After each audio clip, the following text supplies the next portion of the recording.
Imagine a city so advanced that it had free hospitals treating patients with surgical precision, while the rest of the world was still praying over wounds. A city with street lighting, running water systems, and paper mills, centuries before Europe even conceived of such things. A city where the government paid translators in gold by the weight of the manuscripts they converted. Simply because knowledge was considered that valuable, this was not a fantasy. This was Baghdad. And for 500 years, it was the undisputed capital of human civilization. But here is the question that should unsettle you.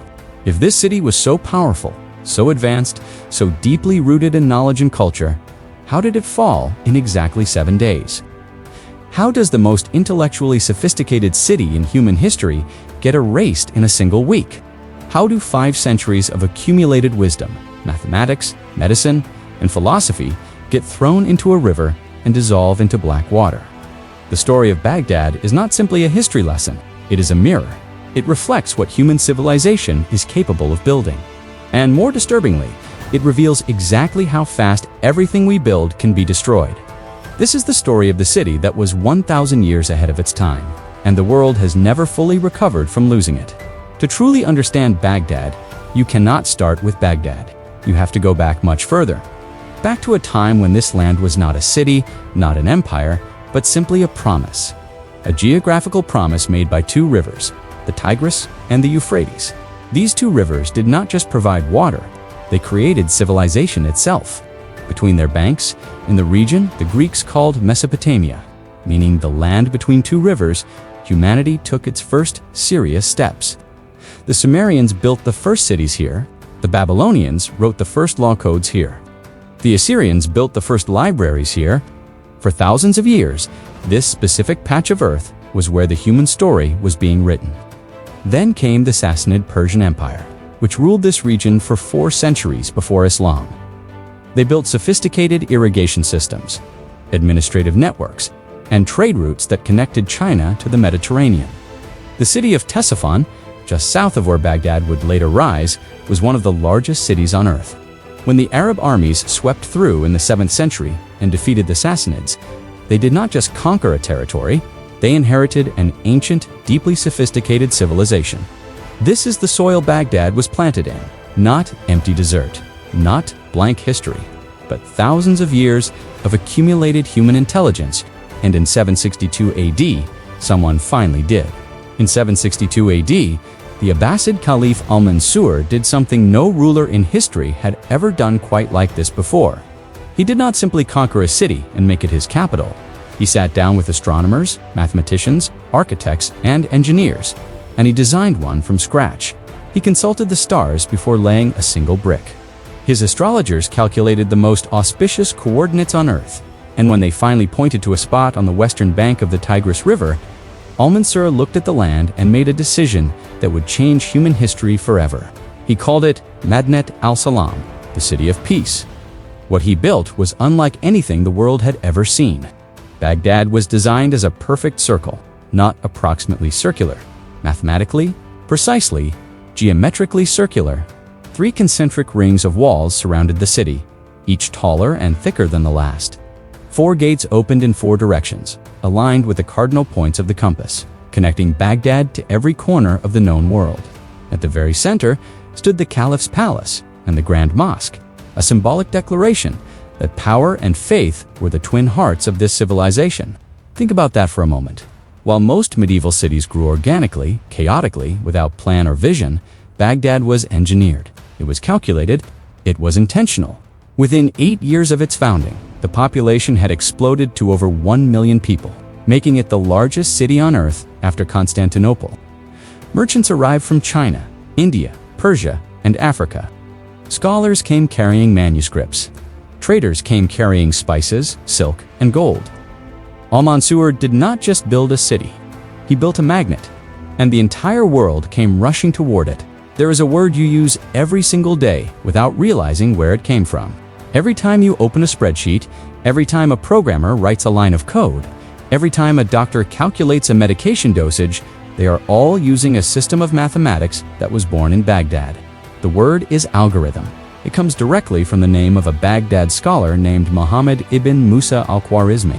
He also gave the world algebra, The entire digital age, every computer, every smartphone, every artificial intelligence system running today, it all traces its intellectual DNA back to one man, sitting in one library, in one city, in 9th century Baghdad. But al-Khwarizmi was not alone. He was one voice in a chorus of genius that the world had never witnessed before and has arguably never witnessed since. This was the House of Wisdom, Beit al-Hikmah. Founded under Caliph Harun al-Rashid and expanded dramatically by his son al-Mamun, it was not simply a library. It was the most ambitious intellectual project in human history. The Caliph sent emissaries to every corner of the known world with a singular mission: find every book that exists and bring it here. Greek philosophy, Indian mathematics, Persian astronomy, Chinese medicine. Everything was collected, translated, studied, and then pushed further. Baghdad did not just preserve ancient knowledge, it interrogated it, improved it, transformed it.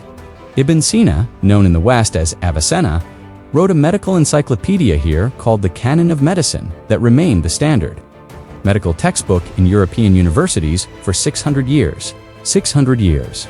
To put that in perspective, that is longer than the entire history of the United States has existed so far. Al-Razi, another Baghdad physician, was the first in history to distinguish smallpox from measles and the first to use alcohol as a medical antiseptic. Al-Battani calculated the length of the solar year with an accuracy that stunned European astronomers centuries later.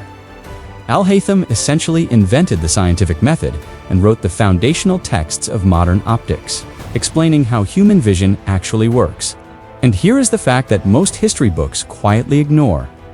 When Europe finally emerged from its dark ages and experienced its great renaissance in the 15th and 16th centuries, it did not rediscover knowledge independently. It borrowed it. The Latin translations of Baghdad's Arabic manuscripts were the fuel that ignited the European Renaissance.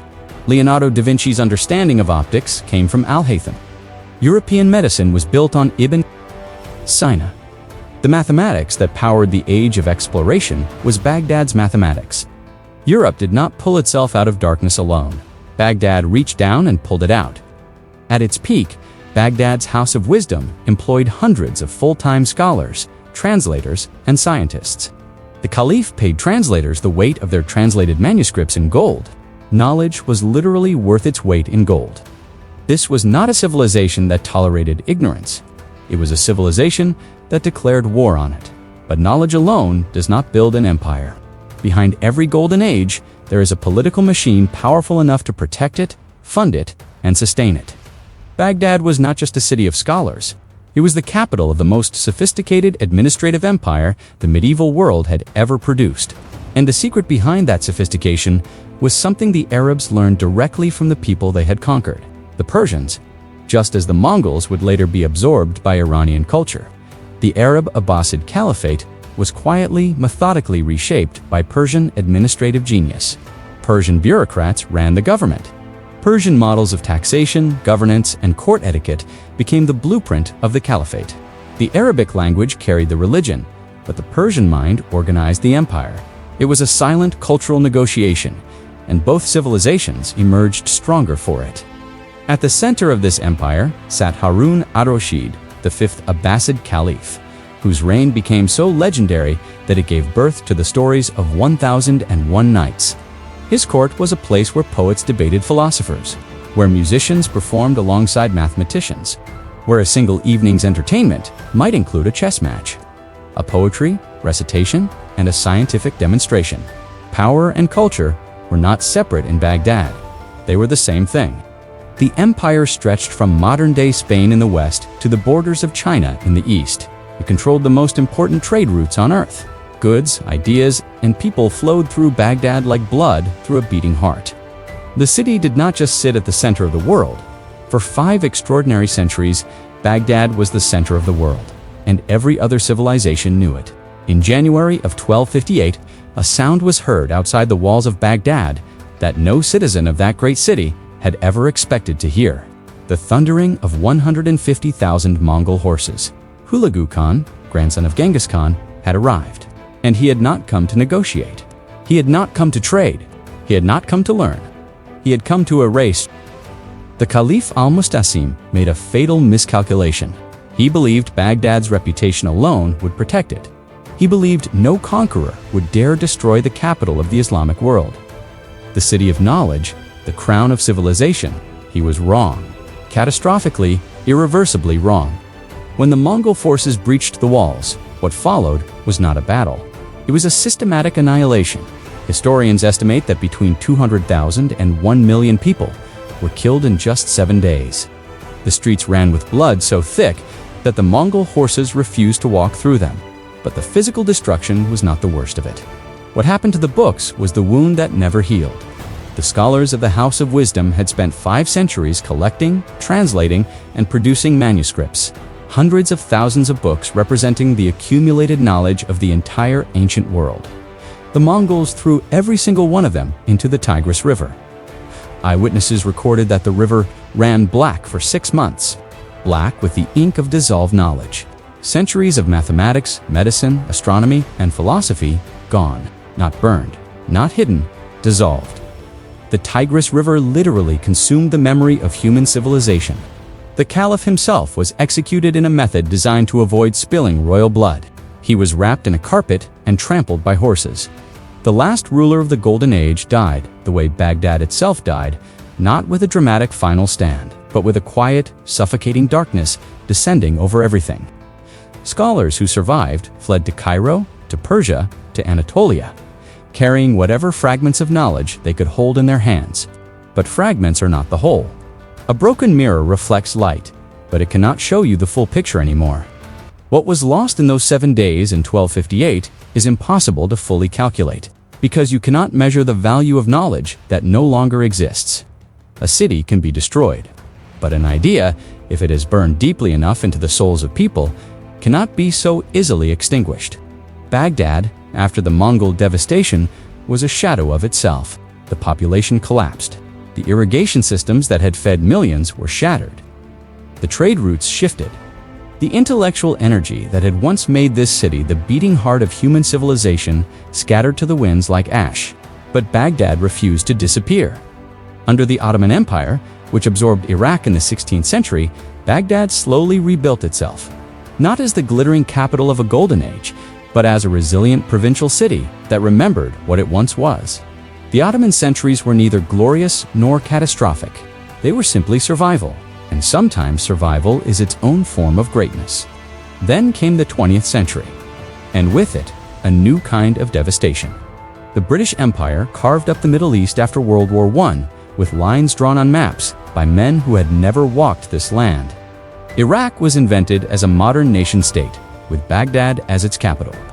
But the wounds of artificial borders and colonial interference never fully healed. Decades of political turbulence followed. A monarchy, then a republic, then a dictatorship. Saddam Hussein turned Baghdad into the capital of fear. And then, in 2003, the American invasion tore open wounds that are still bleeding today. Baghdad has been conquered, destroyed, rebuilt, and broken again more times than almost any city on earth. Yet it still stands, still breathes, still carries within its soil the memory of what it once gave the world. Today, when most people hear the word Baghdad, something specific happens inside their minds. Images, flash, war, explosions, soldiers, rubble. The word Baghdad in the modern imagination has become synonymous with conflict, with instability, with tragedy. And that association is not wrong. It is simply catastrophically incomplete. Because there is another Baghdad. A Baghdad that gave you the mathematics running inside every device you own. A Baghdad that figured out how the human eye processes light before Europe had even begun asking the question. A Baghdad where a caliph once paid for knowledge by weighing it in gold, because he understood that a civilization which stops valuing knowledge has already begun dying. 2 Bagdads exist simultaneously in history, the one that was and the one the world remembers. And the distance between those 2 versions is perhaps the greatest intellectual injustice of the modern age. But here's the thought that should stay with you long after this video ends. Baghdad did not fall because it was weak. It fell because the world was not yet ready for what it was building. The House of Wisdom was not just a library, it was a declaration that human beings, regardless of where they were born, what language they spoke, or what God they prayed to, could sit together in one room and push the boundaries of what is known. That idea was never destroyed. It was scattered. And scattered ideas, like scattered seeds, have a way of finding soil again. Baghdad was not just a city, it was an argument. And that argument is still not finished.